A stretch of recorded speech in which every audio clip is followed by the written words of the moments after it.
As DATs face pressure, institutions could soon look to BTCFi for their next strategic shift. Institutional BTC investors may explore whether Bitcoin native yield, collateral, and liquidity opportunities could offer the next stage of strategic deployment. Digital asset treasuries, DATs, were among the most visible corporate phenomena of the last bull cycle. Built on the premise that holding Bitcoin BTC $87,501.26 on the balance sheet was itself a value-generating strategy, many attracted strong market premiums simply by accumulating BTC faster than competitors. But as valuations normalize and net asset values, NAVs, tighten, DATs are discovering that passive exposure may no longer be enough. There's been this collective realization as NAVs start to squeeze.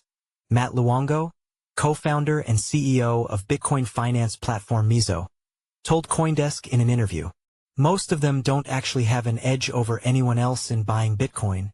You can go do that yourself. Now they need to earn yield and deploy strategies retail might not know about yet." Some DATs that boomed into public markets now face a different environment, one in which investors increasingly expect operational performance or revenue generation, not just BTC appreciation. Even corporate bellwethers of Bitcoin strategy have faced similar pressure. Across the category, the argument that simply holding Bitcoin is no longer the full business model has strengthened. Brian Mahoney, Mezo's co-founder, adds that DATs also face a narrative constraint. These companies want the yields that exist in ecosystems like Ethereum or Solana, but they can't go there, he said. It's a violation of the story they've told shareholders.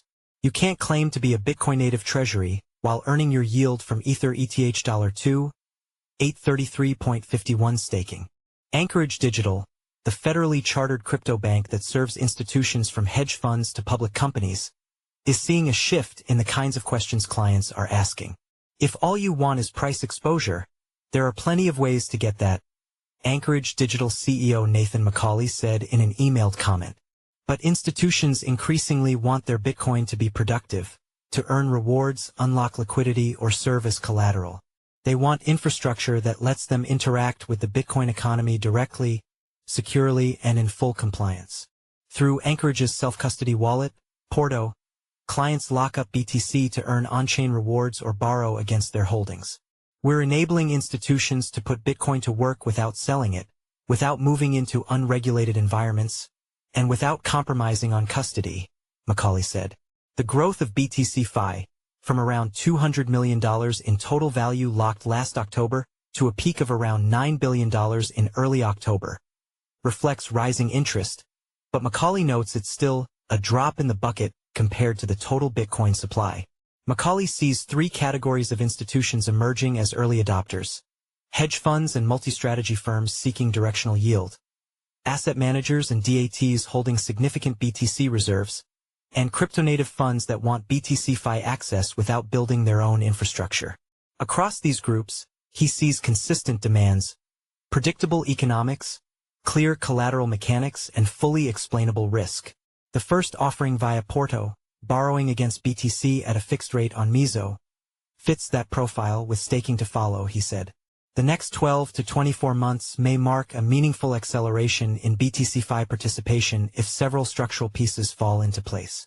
The inflection point arrives when complexity disappears, McCauley said. When institutions can activate their Bitcoin through familiar custody, compliance, and settlement workflows, rather than building parallel systems. He identifies three drivers of scale: regulatory clarity, custody integration, and risk frameworks that map to institutional thinking. When those pieces align, he said, you can easily see tens of billions of institutional BTC shift from passive holding to productive deployment. Luongo believes this shift is already happening behind closed doors. Conversations with CEOs in the space, he said, reflect a sense of urgency not driven by price but by competitive pressure.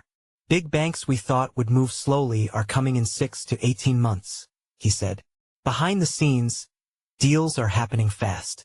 Mahoney points to fintech convergence as another accelerant. Traditional finance front ends plugging into tokenized rails, with users interacting with crypto without realizing it. A new partnership between Anchorage Digital and Mezo offers institutions a pathway into BTCFi. Through Porto, Institutions can now borrow against their BTC using Mezo's MUSD stablecoin at fixed rates starting at 1%.